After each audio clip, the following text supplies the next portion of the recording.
Hi, and welcome to today's Engaging for Missouri webinar. I'm Alice Roach from the University of Missouri, and I will be your host today. With each of these 30-minute presentations, we intend to share research-based insights that leaders like you can apply in your own work to benefit and strengthen the state's agriculture and food system, hospitality sector, economy, communities, and families. Today, Ryan Milhollin will speak about using MU Extension's enterprise planning budgets and preparing for farm financial success this year. Before I invite Ryan to begin, I want to share a few housekeeping items. First, we'll close today with a Q&A session. Those of you who connected today via your computers may submit your questions in the chat screen. If you joined today by phone, then you may email me your questions at roacham@missouri.edu. Second, all attendees are muted and may not start their video. Third, if you encounter any technical problems during today's presentation, then you can let me know by either submitting a comment in the chat screen, or you can send me an email at roacham@missouri.edu. And last, we'll make a recording of today's presentation available, plus the slides that were used today. So you can look for an email from Zoom that shares more about where you can access those materials in about a day from now. You can also find an archive of all of our previous Engaging for Missouri webinars on our Division of Applied Social Sciences YouTube channel. So now we'll transition to the topic of today's webinar, which is titled Preparing Your Farm for Financial Success in 2022. Presenting today is Ryan Milhollin, who's an agricultural economist with University of Missouri Extension. So thanks, Ryan, for presenting today. If you could please unmute your microphone and start your video, then we can begin today's presentation. Well, thank you, Alice, for letting me on today, and I appreciate everybody spending some time today to kind of talk about, kind of some important things to kind of get things in line for the year 2022.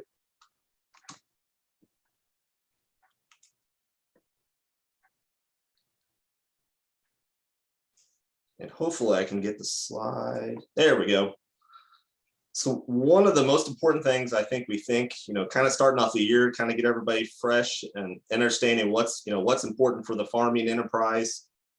We want to stress to people that enterprise budgets is really kind of one of the fundamental steps to kind of help people on the kind of the strategic planning or the farm planning side of things for the business.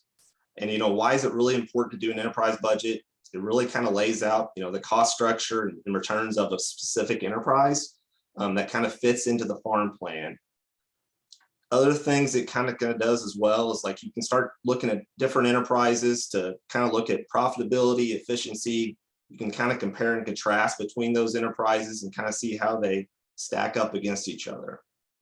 Other things we tend to stress that enterprise budgets are good for are new ideas. So maybe it's a crop that you haven't planted before, or maybe you're a cow-calf operation and you haven't backgrounded calves before. So it's a nice way to kind of pencil out some new ideas, look at it, examine it before you kind of go into it. It also provides some of the basic information you need to do a cash flow statement, or kind of figure out how all those pieces, how all those costs and income kind of fit into the total farm plan. And last, kind of on here as well, is lenders tend to like them. It's really nice to be able to kind of look at your enterprise budget when you're going to a banker and asking for money to, for operating costs or for things for that year. It's a really good thing to help out with that. Kind of enterprise budget 101 to kind of get everybody on the same wavelength here. Kind of like I said before, you detail income and expenses for that specific enterprise. So you basically examine, how the income takes out and deducts those economic costs to kind of calculate what is kind of the economic return or profit for that enterprise. One of the other big things I want to stress with enterprise budgets, and a lot of times people don't quite understand exactly what all is included, but when we put together these university budgets, we put together economic budgets. So we include all costs, including opportunity costs. Sometimes those things I think throw people around a little bit because you're not necessarily maybe cutting a check for it. Maybe it's things like paying yourself for labor or paying yourself for real estate charges. But those costs are included as an opportunity cost in our budgets as well. So when people look at them, it's not purely just that cash basis of cost. We include things like it or depreciation as well. Other things with enterprise budgets, they tend to use a constant base unit. So for crops, it may be on a per acre basis. Sometimes even on specialty crops or greenhouse things, we maybe see things down to like a square foot level. Livestock side, it tends to be on a per head basis or a lot basis if you're wanting to examine it in that fashion. Enterprise budgets are also framed in kind of two different cost categories. They're either variable or operating costs. And then also the other way they're split into is more of a fixed ownership overhead cost categories, to kind of examine them both from those standpoints. This is kind of our main hub where we keep all of our MU extension budgets. So this is what the web page would look like. If you want to go to this site, you look at the bottom of this PowerPoint slide, there's a nice URL, the muextension.us/Missouri Ag Budgets. You can go there and get directly linked into all of our different guide sheets. Also, our different budgets, we tend to also have a spreadsheet with it as well. So, people want to do customization. If they're familiar with using Excel spreadsheets and want to tweak some of the numbers, they can. So we put those as well. Some of the other important things I want to stress too is that we update. There's 30 budgets we update. We update them in October, kind of in preparation for the 2022 year. So just keep in mind that these budgets are basically, what the markets, what are the information we can pull together in the month of October. That's what we use to kind of to set those prices into our budgets as well. So just keep that in mind, that that's kind of the timestamp. So when people do their own budgets, they need to take the best available information to kind of estimate it at that time. So just wanted to stress that. The last thing I really want to point out to is it's not December. This is not a project I do by myself. It's a huge team effort. So kind of within our MU ag business and policy areas, some other, also some regional specialists and livestock and agronomy help us with some of these budgets as well. You can kind of see some of the folks on the right-hand side over there, some of the contributors that help out in different budgets as well. But it's definitely a team effort to try to pull together all these budgets as well. Kind of want to walk through and kind of get everybody a little bit familiar of what kind of budgets we do. This is kind of looking at from the crops and the forages side. On the left-hand side of this slide, you can kind of see some of the different forage budgets we do. We do alfalfa budgets, both from an establishment year standpoint or also in production years. So whether you're doing things like baleage or small bales.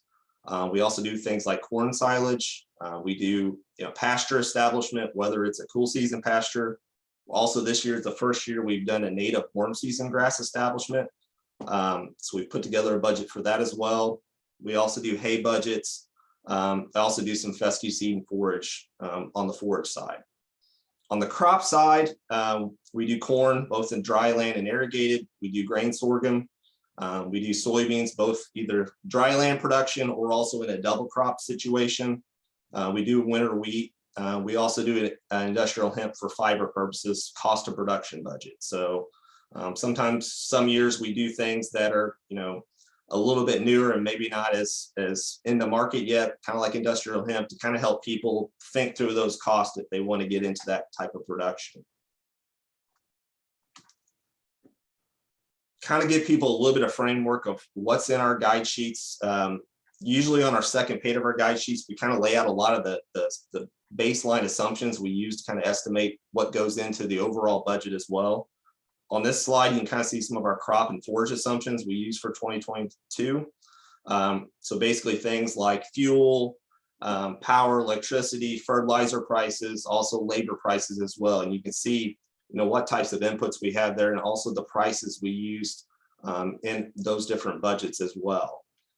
Also, I put a column in here just to kind of give people a perspective of, what's the change from the previous budget we did back in 2021 to this year. So when you see things as red in that column, that basically reflects things that were kind of a thing that decreased profitability, essentially, basically showing a lot of the costs were going up. So you can definitely kind of see from a sense from the previous year to this year, basically all these costs, we were estimating an increase. The one thing I kind of want to point out, and this is where I'd like people to kind of understand is, MU puts together budgets, but we really want to empower or encourage farmers, lenders, other people that use these things to really customize them for their situation, and also when they're needing to make a decision.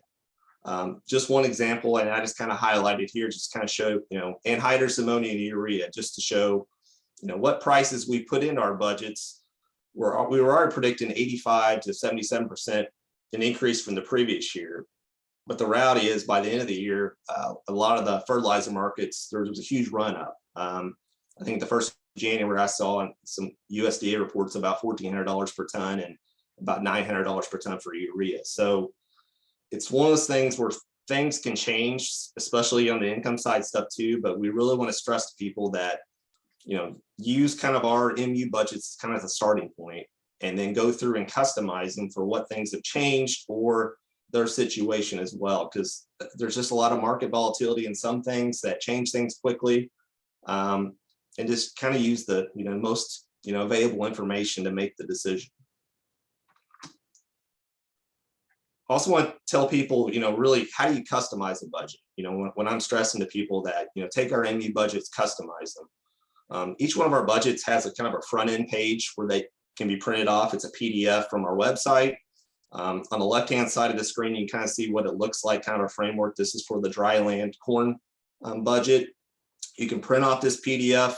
And then basically what you can do is we put a column in there for your estimate. So you can kind of go down line by line and try to figure out and pencil out, how would I deviate from the MU budget as well? Or is that in line with what, I expect from my operation? We're kind of hoping we kind of put you in the ballpark of what it is, but everybody's situation is a little bit different.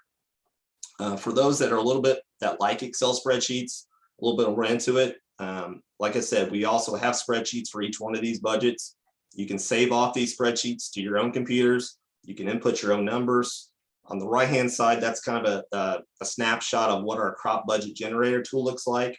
So you can go through, you can select which crop, whether it's corn, soybeans, wheat, go down through and adjust your numbers, and then you're able to basically build your own custom budget report for your operation. So that's kind of two ways we see, trying to customize your budgets and kind of showing people how to do it.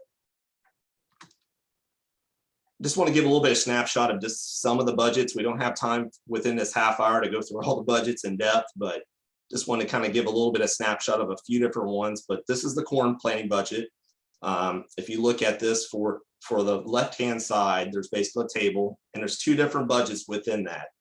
You'll see one column that's for irrigated production, and you also see one column for dry land. In those, I've kind of labeled, what yield expectations were in our budgets, 215 bushels per acre for the irrigation scenario, or the irrigated scenario, about 170 on the dry land. And you can kind of go down through, and I've tried to lump some of the categories together to kind of, it's hard to put everything onto one slide to kind of show this, but basically our framework is you just kind of figure out, what kind of income expectations we're putting into the budgets. Also at the time we put 460 was our corn market price that we assumed for the 22 budgets. You'll probably see prices better than that in the market, right now, kind of for expectations and stuff too, but it's easy. That's a very easy step to update and kind of understand of, the income variation and how that's going to affect my budget. But I would stress to people that the cost side is really the important, aspect of it, understanding of, what are my seed costs, what are my fertilizer costs, what are my chemical costs for these different systems, and how is that on a per acre basis. One of the nice things too about trying to frame out some of these things into enterprise budgets is it gives you other metrics to look at. So, once you get your cost structure kind of figured out for this scenario, you can kind of calculate what are my break-even prices, what are break-even yields for different scenarios. So as you look for this, you can kind of see that, for the irrigated scenario, $4.44 per bushel was kind of our break-even price based on that cost structure, and for the dry land about 418. So just other metrics too that, as you get into the marketing season stuff too, if you know what your break-even prices are, it really helps whenever you can kind of examine of, if I take on a contract for this price, what's my net going to be? On the right-hand side, it also just kind of frames, what were the changes from 2021 to 2022, just how they varied. Basically kind of like I talked about earlier, the red kind of shows that it's a decrease in profitability. So, a 35% increase on the operating cost side per acre for dryland corn, ownership cost per acre going up about 10%, and about a 26% overall cost increase from 2021 to 2022 based on what our budgets look like. But so that just kind of gives you a little bit of sense of what the corn enterprise budget looks like that we put together. Soybean sites, it's kind of similar to on this slide. I've just got dry land soybeans, basically 55 yield per acre. And basically, once you factor in the cost, and also keep in mind, like I said earlier, opportunity costs also factor into this as well. So there's also a real estate charge that factors into ownership costs as well. But when you look at the income over total cost, about 142 for this scenario, but also keep in mind that this is based on a 1205 market price that we assumed in our budgets. So if you found better prices in the markets, then those numbers would change around as well. Very similar on the operating costs, ownership cost side as corn. Almost about a 30% increase on the operating cost side, about 10% on the ownership cost, and about 20% more cost per acre from 2021 to 2022. Also want to talk a little bit about the native warm season grass. This is a new budget we haven't done in the past, but with a partnership with MDC in Missouri. We were asked to kind of help frame and put this together as well, but sometimes our budgets are multi-year. So basically in this situation, we've got different years framed out for the Missouri kind of big blue stem Indian grass, little blue stem and Forbes budget. So 1 year is kind of framed out for the kind of the prep year. Year 2 would be the establishment year of the forage. Year 3, we'd be getting about half production from that stand. And then year 4 is when it and basically on would be full production of that native warm season grass. But I know there's a lot of information on this slide, but just wanted to kind of explain that sometimes we frame out, multi-year stuff. Also important to note about this slide as well, we don't put cost share into it. You could, if you wanted to do your own scenario, to assume that you maybe got some USDA cost share to help with the establishment of this forage as well. But we've also got spreadsheet tools so people can estimate, plug that stuff into it as well. And on the right-hand side, we've also got, just wanted to point out the spreadsheet does have 5 variations of this too, depending on how it establishes with Forbes, without Forbes, and also Eastern Gamma grass as well. But this is our newest budget we've done, so we just kind of wanted to make people aware of it and let people know that they could find it out there.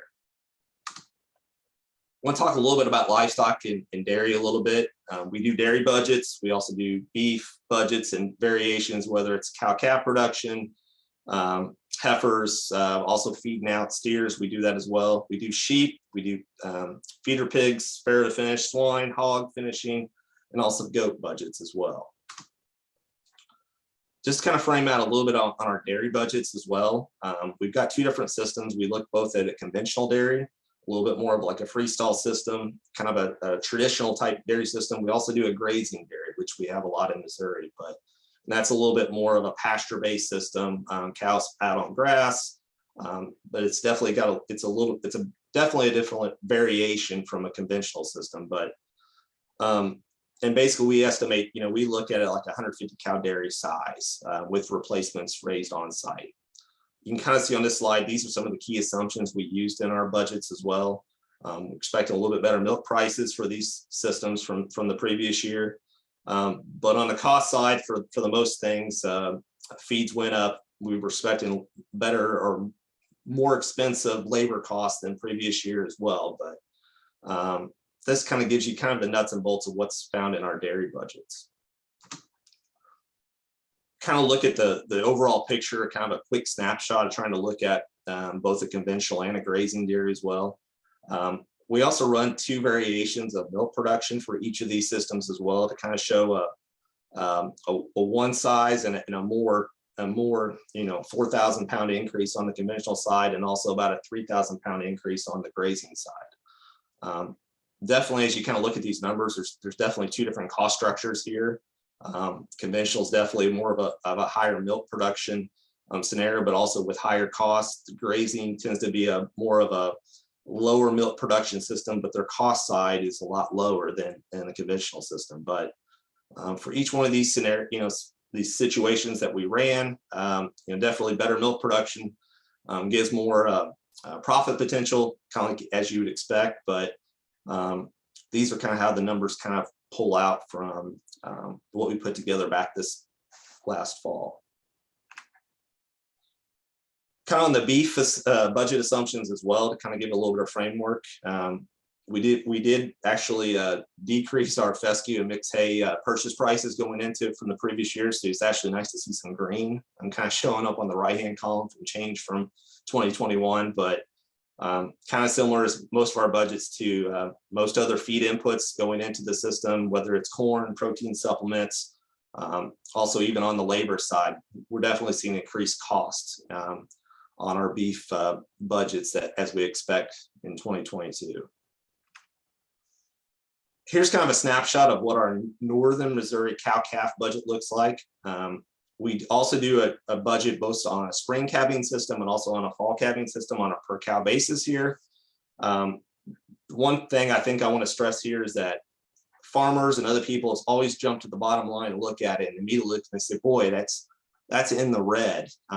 That's the one thing I want to stress, that keep in mind these budgets include opportunity costs. And that's kind of what I talked about earlier, and I want to stress here as well. But most situations, farmers don't write themselves checks for pasture rent. We can see we got $168 per cow built into this budget as well for that. Also labor too. So operator labor, a lot of times they're not paying themselves, those kinds of expenses as well as a direct check, but we include them because there is an opportunity cost associated with them as well. But we definitely see better prices, basically income opportunities for beef systems going into 2022 than 2021. But we've also seen some increase on the operating cost side, whether it's feed, ownership cost, and other things as well. Some of them, I guess my concluding parts here, I want to kind of stress important notes. Do not accept someone else's enterprise budget for your budget. I really want to stress people, if you take our MU budgets, you customize them for your own situation. Spend some time beating on our budgets, looking at them, figuring out, is that my cost structure or not? How do I deviate from that MU budget as well, and really customize it for your situation? So use kind of the MU budgets kind of as a blueprint. Figure that we kind of give all the different categories, but figure out how do I change, or what am I different in for my situation. Also stress too is making sure that the financial returns, and you can also take our budgets and get them down to where it's just a cash basis if you wanted to, and take the operating costs out of it. Make sure those returns are in line with your business needs, whether it can help pay your business, help make your family living expenses, those kinds of things. The last thing I want to stress too, and this is what we do, we stress to a lot of farmers and other people too, is make sure you kind of what I would call kind of beat on or stress test the enterprise budget.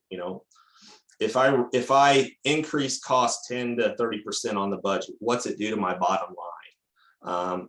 If I don't get the yields that I expect, what's it do to my enterprise? Also on the optimistic side, when things are better, prices are better, what's it do if corn price is up 20% better than what the budget is? What's it in the line for me? Those kind of things I think are really important. It kind of helps teach people of how robust their enterprise budget is. If a big change happens, what's it really do to me financially? So just want to kind of point that out. I think those are really important things for the enterprise budgets. That's all I've got, Alice. So I'd be glad for any questions at this time, or any other information I can share.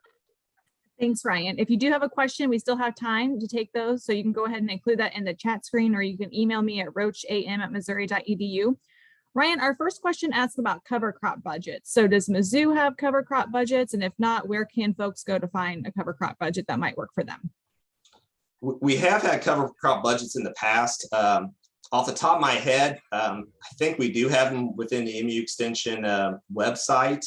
If you maybe search for them and stuff too, but I also know one of my colleagues in our office, Ray Massey's kind of one of the cover crops persons, but we don't put those in with the 30. Essentially, that's not one of our budgets that we update in October, but historically we have had cover crop budgets put together.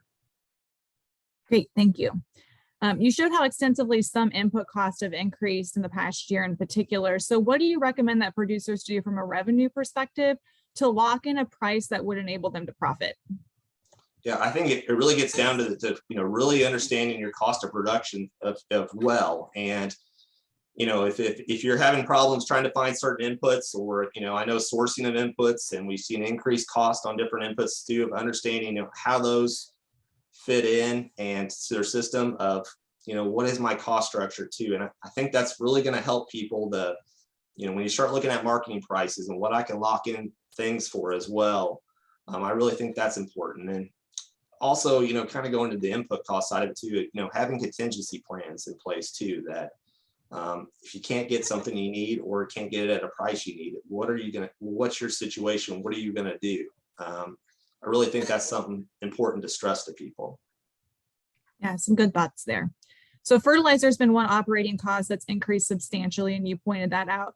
To what extent would a change like this in fertilizer prices and maybe even availability change planting intentions for 2022? It could. I think, there was a lot of fall anhydrous put in Missouri. So I think some of those people that have probably put anhydrous in for at least for corn production, they probably will stick to that, that decision at that point. But, in a situation where you haven't, committed or haven't had to buy your fertilizer or things, it will factor into it too. But I also think you also have to look into if, even with increased fertilizer prices and stuff too, you have to really look at the marketing opportunities available too, because there's times that it may pay to have expensive fertilizer, and really use your budgets when you need to make a decision. That's when you really drill down into your budget and try to figure out what decision do I need to make based on the best available information, and then make that decision as well. So you recommended that producers do sensitivity analysis with their enterprise planning. So after a producer runs a sensitivity analysis, how do you recommend that producers use that information from the analysis to then go ahead and make decisions for their operations? I think it just kind of gives people a sense of, when you look at a sensitivity analysis, you kind of understand that, as you're going through the production season or whatever of, a change, like if you're immediately hit with a change, you kind of understand I can withstand this, within, a 20% increase in my input cost are not going to sink my operation or put me into a negative scenario too. So I think it really gives you kind of a peace of mind, I think, essentially to understand that, here's how bad it can hurt and I can still make it through it. So I think that just helps people too, that maybe you have a situation where you don't get a yield that you expected in your budget. What's that really do if I'm 20% off? So I think it just gives people a little bit more of a understanding the robust, how robust their model is essentially. Great.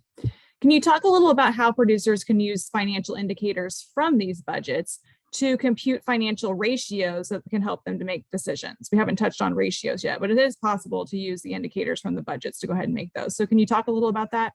Sure. I think you can take a lot of information from the enterprise budgets, especially a lot of the cash and other costs and stuff too, to kind of drive into what, kind of your cash flow statement.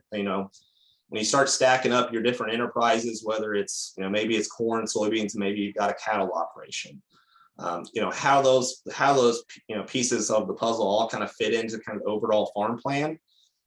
And then also, if you've got things like, if you basically do a January 1 and ending year balance sheet too, you understand what are your assets, liabilities, equity for your operation as well.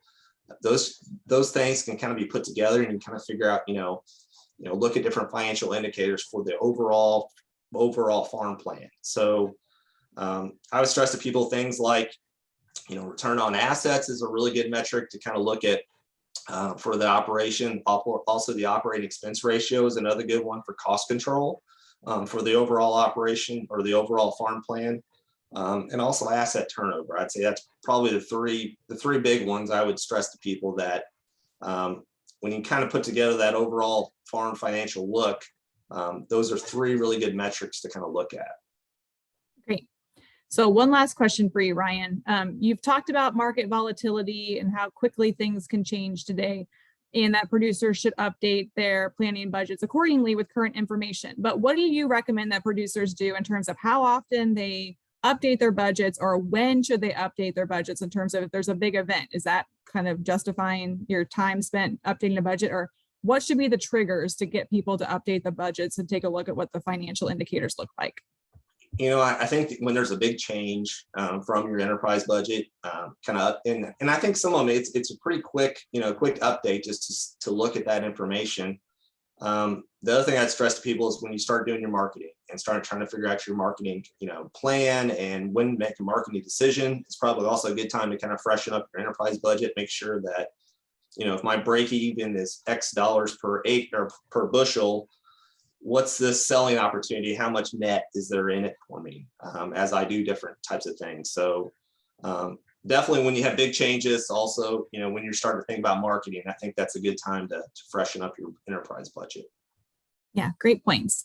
Well, thanks, Ryan, for presenting and for taking our questions. And thanks to our audience for joining us. When you exit today, you'll see a post-webinar survey will load in your browser. Please consider responding, as we'll use the results to improve the webinar experience and also brainstorm future webinar topics.